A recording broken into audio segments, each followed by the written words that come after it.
Hello, আসসালামু আলাইকুম। আশা করি সবাই ভালো আছেন। তো আমরা যারা নতুন বা সেকেন্ড হ্যান্ড ল্যাপটপ বা ডেস্কটপ কিনে থাকি, অনেক সময় আমাদের ডেস্কটপে মাই পিসি বা দিস পিসি অপশন থাকে না। তো আমরা সহজেই মাই কম্পিউটার বা দিস পিসি আমরা কম্পিউটার থেকে বাইর করতে পারি।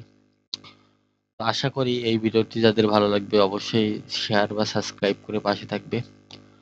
তো সর্বপ্রথমে আমাদের মাউসের রাইট সাইড ক্লিক করার পর পার্সোনালাইজ ক্লিক করতে হবে।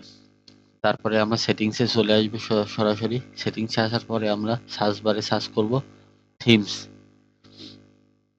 তো সার্চ বারে সার্চ করার পর থিমস আসার পরে আমরা এখানে দেখতে পাচ্ছি থিমস অ্যান্ড যে সেটিংস আসবে, এখান থেকে আমরা সরাসরি ডেস্কটপ বা আইকনে চলে যাব। তারপরে কম্পিউটারে টিক মার্ক তুলে দিব। তারপরে এটা অ্যাপ্লাই করব। তারপরে ওকে দিব। তারপরে ক্রস করব। তো ক্রস করার পর সাথে চলে আসলো আমাদের সেই কাঙ্ক্ষিত আইকন। তো ভিডিওটা সবার ভালো লাগলে সবাই পাশে থাকবেন এবং সাপোর্ট দিবেন। ধন্যবাদ।